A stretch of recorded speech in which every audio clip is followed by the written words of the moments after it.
CPI തുടങ്ങിയ പാർട്ടികളുമായിട്ട് യാതൊരു ബന്ധവും പാടില്ല എന്ന് കൃത്യമായി ഡയറക്ഷൻ കൊടുത്തിട്ടുണ്ട്. അവരുടെ ആരുടെയെങ്കിലും പിന്തുണയിൽ ജയിച്ചു വന്നവർ അപ്പം രാജിവെച്ചോളാം. അല്ല ഇപ്പം എന്താ ചെയ്യുക? ഇങ്ങനെയാണെങ്കിൽ അടുത്ത മുഖ്യമന്ത്രിയാവാൻ പോകുന്ന ആൾ പറയുന്നത് SDP ഒരു വോട്ടും എവിടെയും വേണ്ട, അഥവാ അബദ്ധത്തിൽ ചെയ്തു പോയിട്ടുണ്ടെങ്കിൽ അവിടെ എന്താ പറയുക, പിൻവലിക്കൂ, രാജിവെക്കും.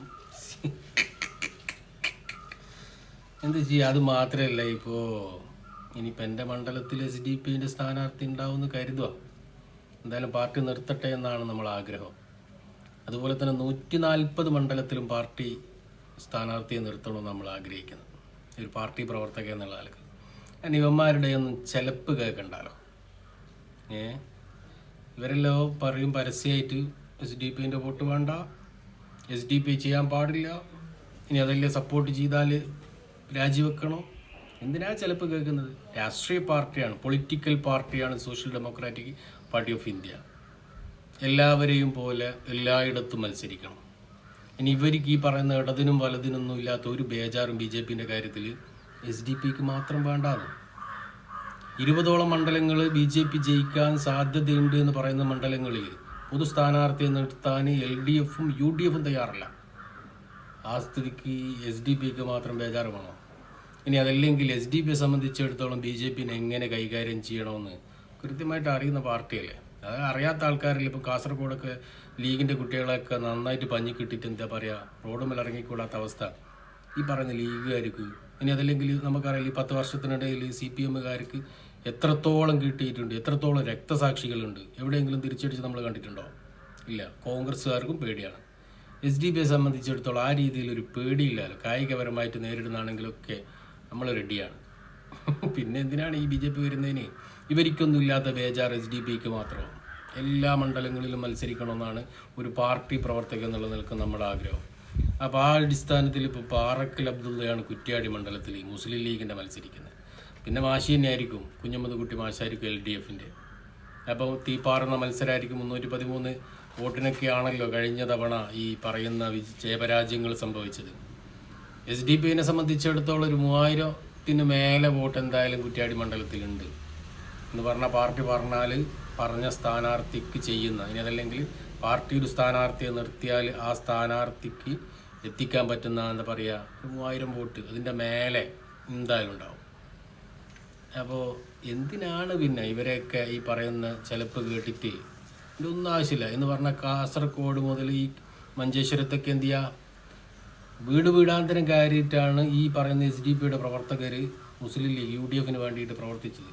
എന്ന് പറഞ്ഞാൽ UDFന് വേണ്ടിയിട്ട് മാത്രമല്ല കേട്ടോ, അന്നേരം പറയും UDFന് വേണ്ടിയിട്ട് മാത്രമല്ല. നിയമത്തൊക്കെ LDF ശിവൻകുട്ടിക്ക് വേണ്ടിയിട്ട് വീടാന്തരം കയറി പ്രവർത്തിച്ച ആൾക്കാരാണ്.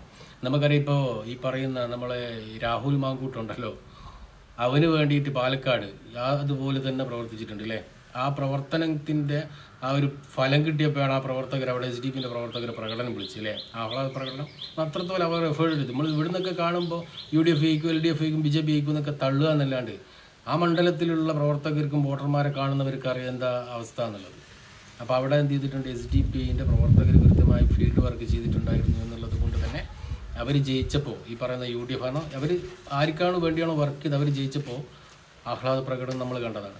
അപ്പോൾ ഇതുപോലെയുള്ള ജയിപ്പിക്കാനും കൂടെ നിൽക്കാനും അതുപോലെ തന്നെ പ്രചരണം നടത്താനൊക്കെ നിന്നിട്ട് ഇവരൊക്കെ ഈ പറയുന്ന ഇടതിനും വലുതിനൊന്നും നമ്മൾ ആരെയും സഹായിക്കേണ്ട ഒരു സാഹചര്യം ഇപ്പോൾ ഈ സമയത്ത് SDP-ക്കില്ല. ഓലിക്ക് വേണ്ട നമുക്കെന്തിനാ 200 ഇപ്പം എന്താ പറയുക 140 മണ്ഡലങ്ങളിൽ അതിൽ എല്ലാ മണ്ഡലങ്ങളിലും മണ്ഡലം കമ്മിറ്റി പാർട്ടിക്ക് ഉണ്ട് എന്നാണ്. ഇനി അതല്ലെങ്കിലും 140 മണ്ഡലങ്ങളിലും മണ്ഡലം കമ്മിറ്റി എല്ലായിടങ്ങളിലും കൃത്യമായിട്ടില്ലെങ്കിലും 140 മണ്ഡലങ്ങളിലും പാർട്ടി പ്രവർത്തകരും അതുപോലെ തന്നെ സ്ഥാനാർത്ഥിയെ നിർത്താൻ പറ്റുമെന്നൊക്കെ പാർട്ടിയുടെ നേതൃത്വങ്ങളുടെയൊക്കെ ഉത്തരവാദപ്പെട്ട ആൾക്കാരുടെയൊക്കെ സംസാരത്തിലൊക്കെ നമുക്ക് ചെറിയ രീതിയിലൊക്കെ മനസ്സിലാക്കാൻ കഴിയും. എന്ന് പറഞ്ഞാൽ കേരളത്തിലെ എല്ലായിടത്തും പാർട്ടിക്ക് സ്ഥാനാർത്ഥിയെ നിർത്താൻ പറ്റുന്ന ഒരു പാർട്ടി ഉണ്ടെങ്കിൽ അത് ഒറ്റക്ക് നിൽക്കുന്ന മത്സരിക്കുന്നതാണല്ലോ SDP തന്നെയാണ്.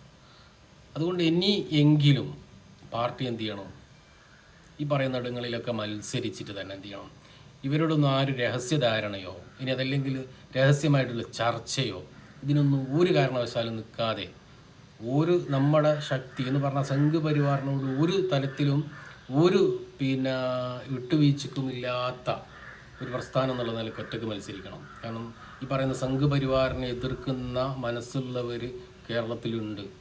അവർ ഈ പറയുന്ന SDP വോട്ട് ചെയ്യാൻ തയ്യാറാക്കി ജയിക്കൂലോ, ഇനി അതല്ലെങ്കിൽ പിന്നെയും ആ രീതിയിൽ അതൊന്നും ആ ഒരു വേവലാതിയൊന്നും വേണ്ട. SDP സംബന്ധിച്ചിടത്തോളം പൂർണ്ണമായിട്ട് വളർന്നുകൊണ്ടിരിക്കുന്ന ഒരു പാർട്ടിയാണ്. നമുക്കറിയാം, കഴിഞ്ഞ തെരഞ്ഞെടുപ്പിലൊക്കെ, പഞ്ചായത്ത് തെരഞ്ഞെടുപ്പിൽ കേരളത്തിൽ അങ്ങോളം ഇങ്ങോളം കൃത്യമായിട്ട് പ്രചരണം നടത്തുന്നതിൽ ഏറ്റവും കൂടുതൽ മുൻപന്തിയിലുണ്ടായിരുന്നൊരു പാർട്ടിയുടെ പേരാണ് SDP. കാരണം കേഡർമാർ ഉള്ളവർ തീർത്തിറങ്ങിയിട്ട് എന്ത് ചെയ്യും, ഫീൽഡ് വർക്കിലുണ്ടാവും. അതാണ് ആ പാർട്ടിയുടെ പ്രത്യേകത. അതുകൊണ്ട് തന്നെ ഇനി പാറക്കല്ലോ വേറെ ആരെങ്കിലും ആര് തന്നെ നിന്നാലും SDP സംബന്ധിച്ചിടത്തോളം ഓരോ മണ്ഡലങ്ങളും അവർക്ക് പ്രധാനപ്പെട്ടാണ്. എല്ലാ മണ്ഡലങ്ങളിലും അവരുടെ കൃത്യമായ കഴിവ് തെളിയിക്കാൻ ഈ പാർട്ടിക്ക് കഴിയണമെന്നാണ് നമുക്ക് ഒരു പാർട്ടി പ്രവർത്തകൻ എന്നുള്ള നിലയ്ക്ക് നമ്മുടെ അഭിപ്രായം. മറ്റുള്ളവരൊന്നും നമ്മളാരും നോക്കേണ്ടതില്ല.